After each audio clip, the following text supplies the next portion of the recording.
Hey guys, welcome back to another video. I'm your host, That One Camera Guy, and in this video, we're going to be talking about the rumored specs of the Canon 1DX Mark II. The first thing I want to say about this camera is that I don't think we are all going to be buying this camera, but we are excited to know what this camera has for its potential for the 5D Mark IV. So I just want to get that out of the way. There are 8 specs that we are going to be looking at today, so let's go ahead and get started on that right now. Number 1, resolution for this camera is going to be set at 22 megapixels, or that is the rumored spec. Canon doesn't want to make the megapixel count so high because you want to make sure the camera is still fast, but also increase that high ISO performance. So they want to find the best blend and performance ratio with that. Again, if you're looking for high megapixels, consider the 5DS and 5DSR. Number 2, media storage. Canon is going to jump to the CFast/CF model design. I think it's the wrong thing to do. I think Canon should just do dual CFast and move away from CF. It's newer technology. Let's move on. Nikon D5 is doing dual XQD, dual CF. They're kind of inching towards the future of media storage. Canon should do the same thing, but right now it is both a CFast and compact flash combo. By the way, the C300 Mark II already does dual CFast, if you didn't know that already. And as far as the competition with XQD versus CFast, I think at the end of the day, I think XQD may win out, but just as specs, both XQD and CFast both perform at very similar read and write speeds. Number 3, touchscreen. It is spec'd to have some touchscreen capability. Hopefully it's more than just pinch and zoom and scroll through images. I am hoping that there's some sort of dual pixel AF technology inside the camera so that actually clicking and using it to focus makes some sense, but I doubt it. Number 4, video. This is the one I really want to talk about because it's kind of, we're seeing the 1DC, we're thinking the 1DC line is kind of come to a close, and we're going to see the 1DX Mark II absorb a lot of those video-centric features that we saw in the cinema line like C-Log and 4K. This camera is touted to have 4K at 60 frames per second, and that's pretty much all the specs that were given.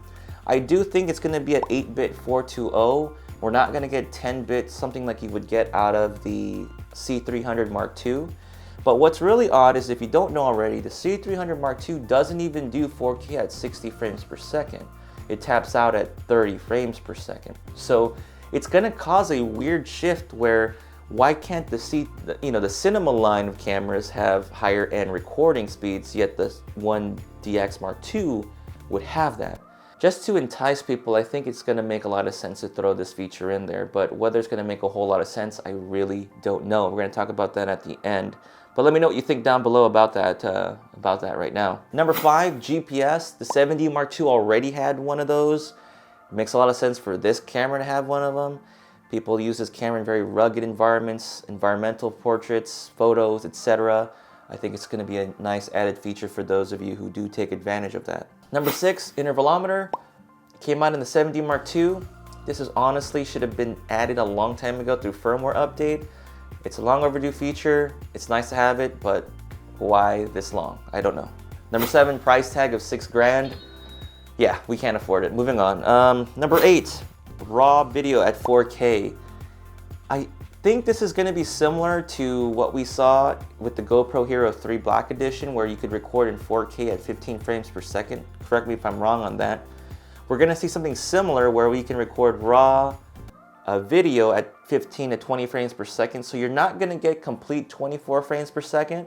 I'm going to imagine you're going to be restricted to maybe 30 seconds or so of this kind of recording, but it's going to provide and open up some more creativity and options for videographers and photographers to get different types of shots. So let me know what you think that will do for photographers and videographers. Now, with all those things out of the way, let's get into the real talk about this camera and who is it for. Number 1, it is a photography camera, period. That is where the Canon 1DX line has always been, or the 1D line has been a photographer's camera. That's why Canon branched out and created a cinema line to kind of diverge those two cameras apart. But If you're a photographer, this is probably going to be an epic camera. You know, you're going to see advanced features for taking photos. So you're going to be a happy camper if you are already in that camp. If you're just a videographer, it really depends on where you are in your production line. Are you just kind of into a YouTuber? Do you do some sort of professional work? Do you do a lot of advanced cinema work? Then it's going to really kind of determine where you're going to fit in that scheme. If you're a YouTuber, that kind of area, this camera has no reason to be in your bag. It just doesn't.